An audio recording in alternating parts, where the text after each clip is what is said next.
Hello, Facebook. How are you? Hi, Instagram. Hope you're well. Just coming on a little bit late. Apologies. For some reason, my computer wasn't working as it should. It's always tricky. So, hope you've had a good week. Hope you've had a good Monday. Happy Monday. Just coming on for um, some time just to talk about some strategies on how to move your music forward, hoping to add value to you and to help you along on your journey as an artist. My name is Abia Guinea. For those who may not know me, hopefully most of you do now who are on my page. Say hi if you're watching, and please let me know who you are. Can you also please give StreamYard permission to let me know your name so I can know who's with me? And if you have any questions, please put them in the comments so I can get to them at some point during the live today. Okay, so I will crack on. Today, I just wanted to talk a little bit about getting your story right, framing your story so other people can find some common ground and relate to you. So essentially, you talking about your story is not just because you want to talk about yourself, but it's so other people can relate to you and follow along your journey. So a couple of things that you can do is talk about any firsts, talk about any times that you failed or any times that you found challenging, and talking about it a lot because essentially people will see you, relate with you, and like you, and that's what you want. And then you can then talk about your music or product and share it with them. So as we go on to talk about growing our audience, there's always this know, trust, and like, or know, like, and trust. People go through that pathway to then buy from you. So they must first know you, they must like you and trust you.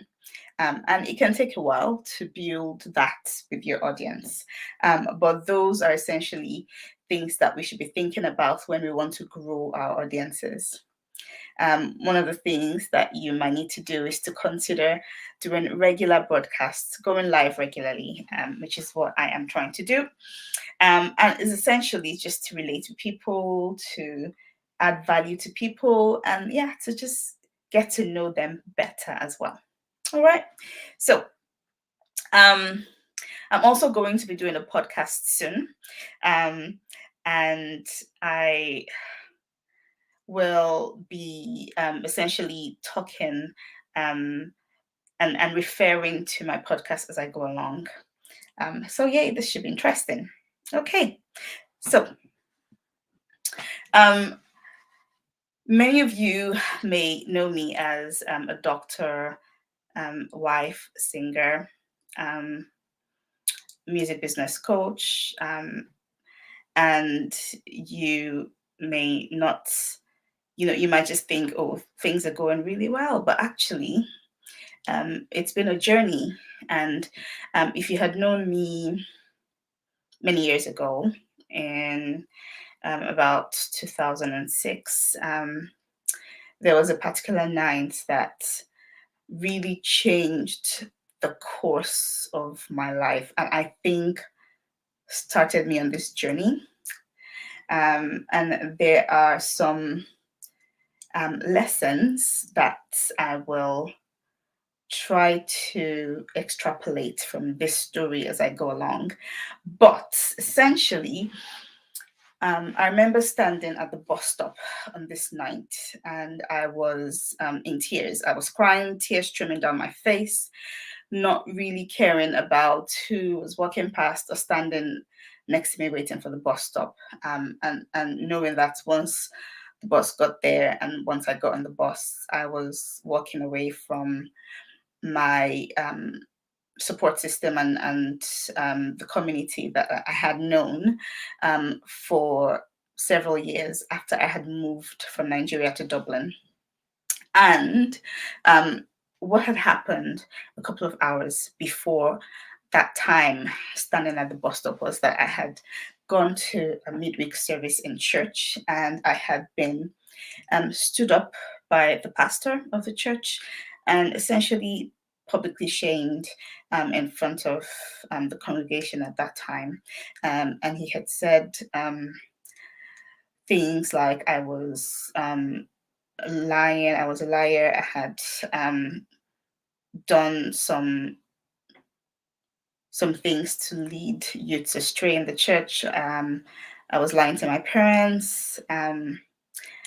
And he had just gone about to say a lot of things that um, I I didn't really agree with and were essentially hurtful. Um, and and all of this was because I had gone for a singing competition, a Christian singing competition to encourage emerging artists at that time, and this was in Dublin. I One of the meetings had coincided with the church meeting. So I hadn't gone for the meeting, and I don't remember what I had told them, but I knew that if I told them I was going for this event, they would not support me. I told my parents, and they were really excited about it. And they actually prayed for me and actually gave it as a prayer point at their local church. And they prayed that I won because whoever won would have essentially taken €1,000 home and possibly gone on to maybe do a record, an album. So my parents knew about it, they were excited about it. But he had gone on to say that I was lying to my parents, they didn't know what I was doing. And I remember after that church service, I went to speak with him and I said, so if I was an actual musician doing this, would this have been a problem as well? If I was an artist as my job, would I have not been allowed to go for an event like this? And he essentially had told me no. And he had said there are apparently some rules of the church to stop me from doing some things without permission.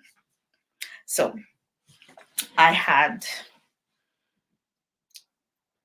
so I was actually in medical school at this time, and I didn't actually even think I was going to do music as a career. But I think what was happening deep on the inside of me was that I wanted the option, and something on the inside of me was crying out to not let this passion go.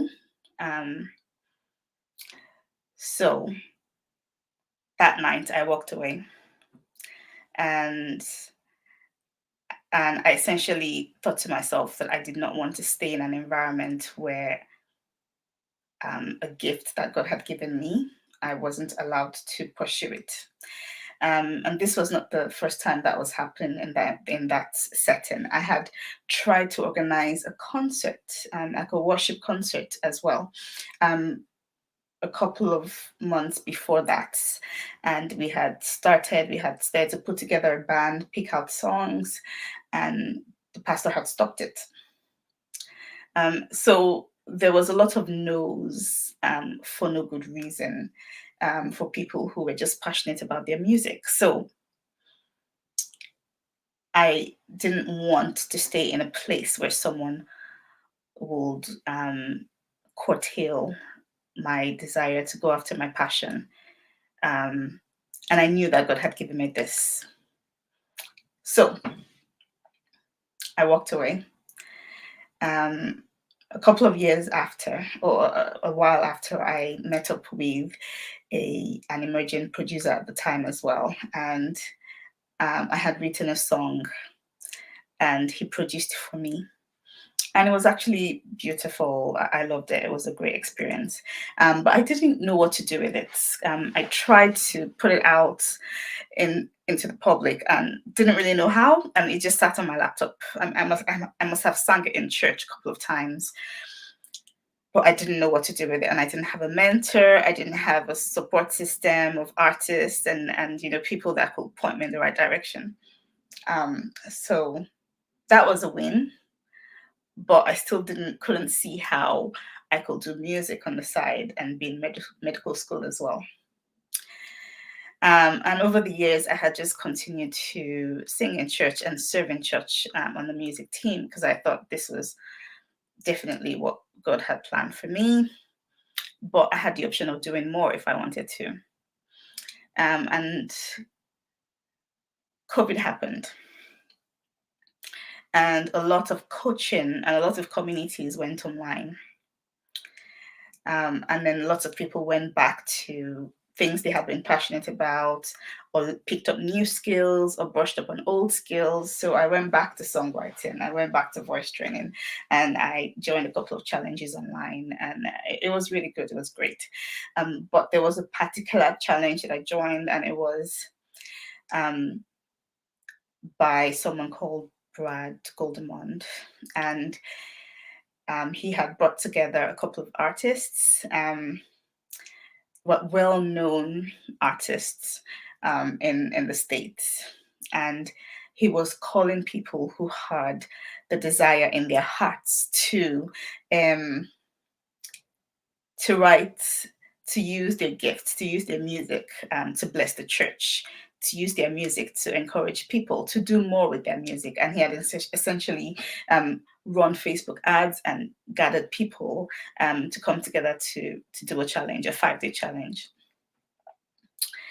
And I remember attending that and just getting really excited. And something on the inside of me woke up. Something on the inside of me began to flourish, and something on the inside of me began to change.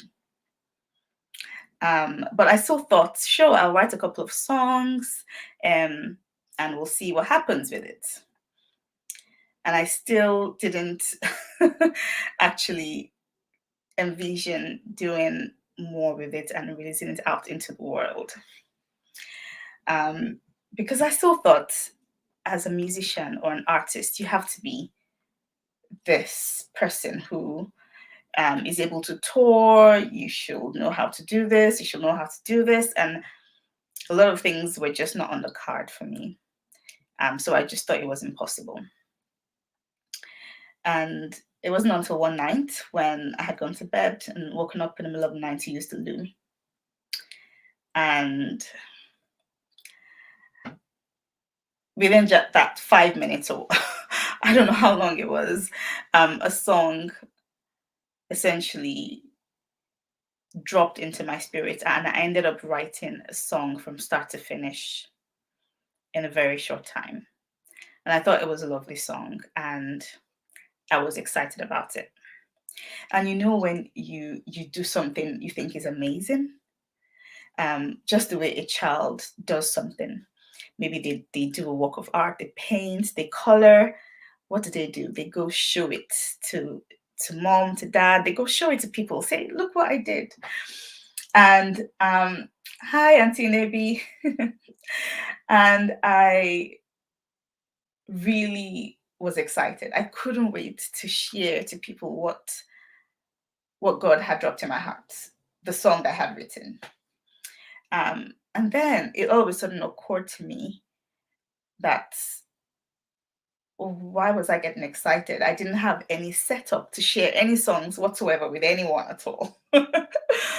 And that's when it occurred to me that the reason why God was giving me these songs was not to keep to myself, but to share it with the world. And it was such a long, meandering journey to get there, but I finally did. And there will be so many stories of people who will watch this, and all our stories will be different. And we will have come to where we are through various means. But you're here now, you realize that you want to use this gift to bless the church, you want to use this gift to bless the world. It doesn't have to just be the church. And you want to do more with it. But you're not a typical artist. And you don't know where to start from. You have kids, and you think your kids should be your priority. You're married, you want to keep um, your family first, and you wonder where to even start. You might be a bit overwhelmed and not really know what to do. Well, let me tell you how I have come to where I am today. So after I realized all of this, I signed up to this group. It's called Kingdom Music Academy, and it's still going on. And we will have regular meetings where we'll meet on Zoom, and we could be coached by Brad himself or coached by many other people. We've been coached by Joel, who is a member of Maverick City Music. We've been coached by Mandisa. We've been coached by so many people. Ryan, what's his last name? Ryan as well has come on to talk to us. So it's been amazing. But also you have a community of artists who you get to know, who you get to become friends with over the months. We pray for each other, we speak over each other, we encourage each other to do more when we are feeling overwhelmed and when we're feeling scared. And when it was actually time to start working on my first album, I still didn't think, or I still wasn't certain that my songs were good enough.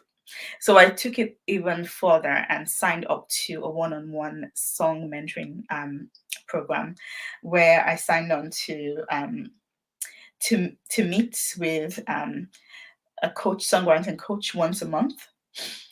Submit 4 songs for reviews, and this is one-on-one review, so he's not going to worry that anyone is watching whether he likes the song or not, or if his feedbacks are too mean or not. All of that was just not an issue, because at the very start I told him, look, I want you to be honest. I want to know if my songs are good enough, because I'd rather know now that they need a lot of work than putting it out there in the public. So please don't hesitate to be truthful. And he was like, that's what I do. Some people sign on to my coaching program and actually come out of the program no longer artists. They actually realize that they're meant to be doing something else. So I'm like, okay, this sounds like something I want to do. And after the 6 months, I had grown in confidence. I had learned a lot of skills, and I was happy to go ahead to start working with a producer to release my songs.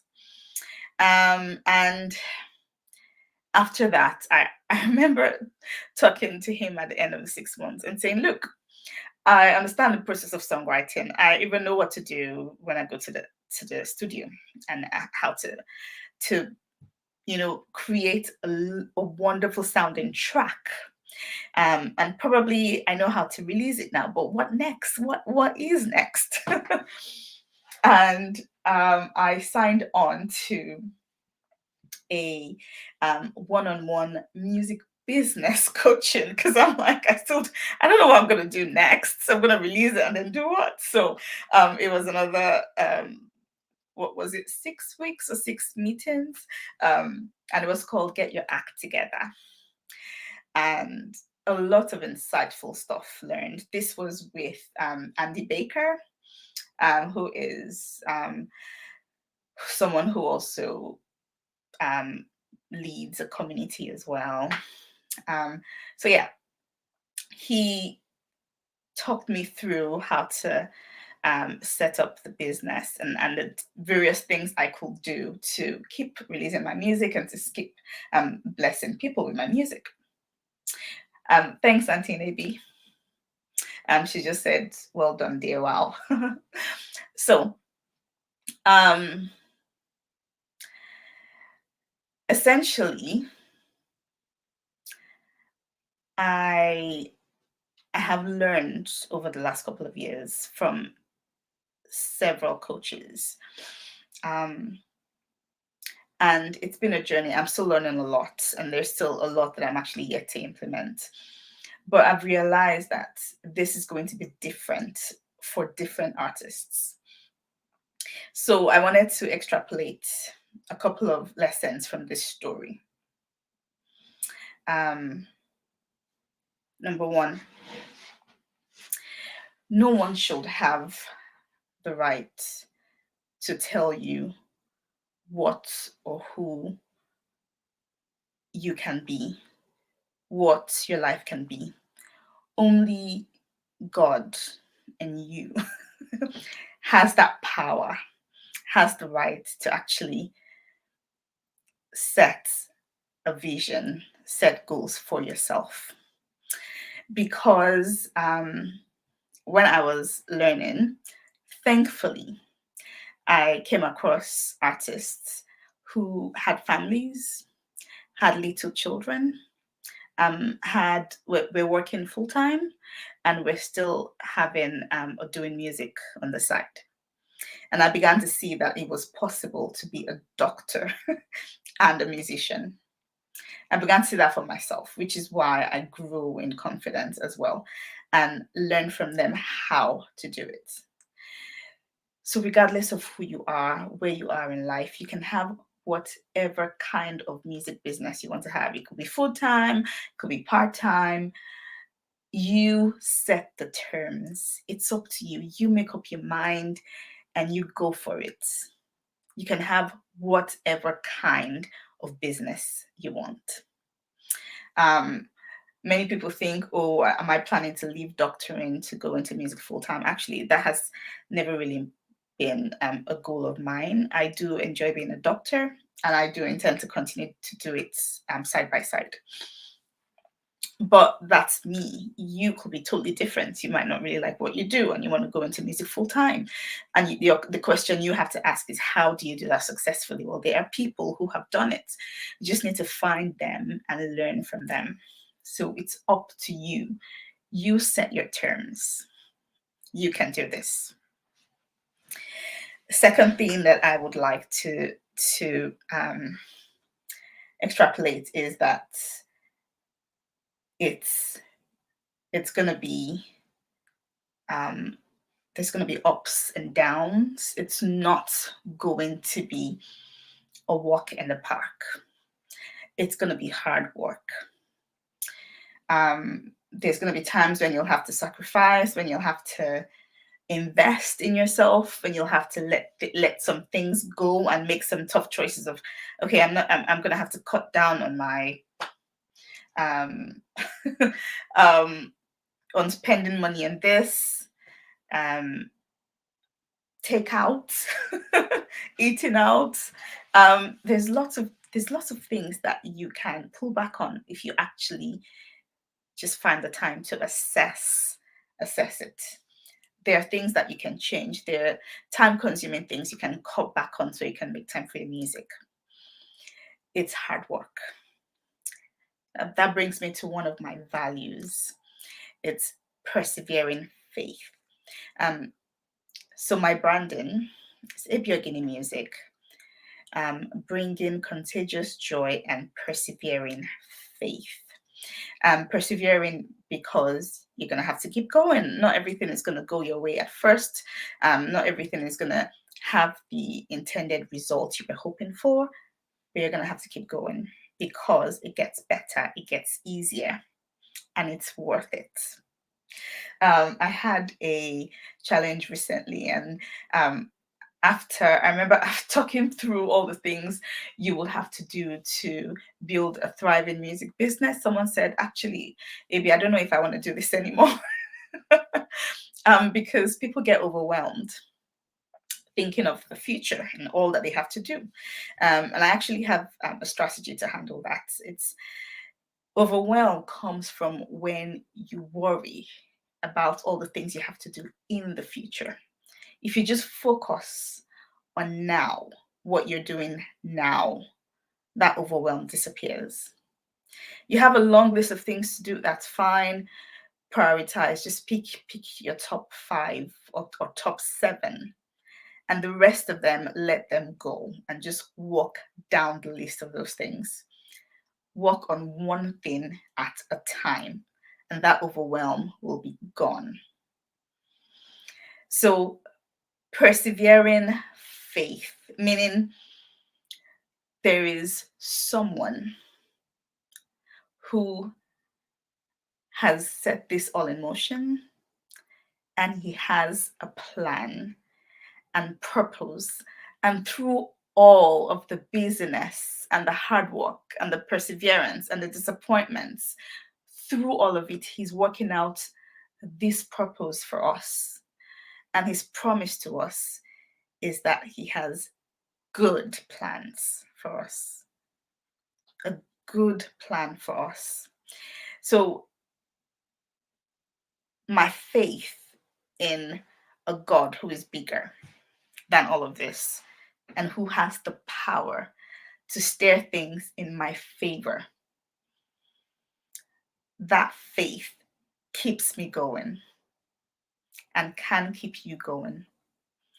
So, persevering faith is one of my values. It weaves through a lot of what I do. I didn't want to come on here tonight. I've had a busy week, and I was having a migraine, feeling a migraine come on. I'm exhausted. But this is one of the reasons why I went online and said I'm going to be doing going live every Monday, because I knew that saying it will make me commit and show up when I felt like or not. And if I want to do a podcast, I'm going to have to go on regularly, whether I feel like it or not. So this keeps me going, persevering faith. And what's my other value? Contagious joy. I'm hoping to just spread joy wherever I go. I have conversation with guests, and there's a lot of laughter because that's just who I am. I'm hoping to leave you smiling, leave you lighter than you were when you joined me, when you started listening to the podcast. That is the whole plan. Leave you feeling lighter, more peaceful, more joyous on the inside when you hear my songs, when you leave my concerts, when you read a book, when I eventually release a book. But those are my two values: persevering faith and contagious joy. And you, when you have these values, the things that are really important to you, and you're able to weave them into your story, and you're able to weave them into your songs that you release, they really go a long way in helping you market your story, your songs, your products. Yeah. Keep going, you're still creating content and many will watch later. Yes, thanks, Auntie. Okay, so um many of you might be in the middle of of my story, where you're still alone, you still need you still feel alone. I remember talking to someone recently who said, um even recently, she was still feeling very much alone in her music journey. She was hungry for a community, people that will be supportive, people that will walk through her, walk with her through the different seasons of her career, and like, just hang in there. It might be that you reach out, you go online, you join communities, and you pray that you are able to meet people that will be supportive. Like, honestly, I've been in two connect groups in KMA, where, because they put us in small groups of about 4 or 5, and we meet every 2 weeks. And these groups, some of them are not even in the community anymore, but we've kept in touch. We get together on Facebook Messenger or Zoom. We pray for each other. We are one of the first people to listen to our new songs, new singles. Sometimes we listen and give tips before we actually even release them. There is power in community.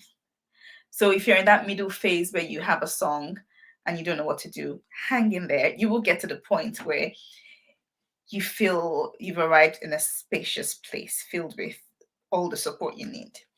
And know that you will need to invest. You will need a lot of the trainings I received that got me to where I am today came because I was willing to spend my hard-earned money.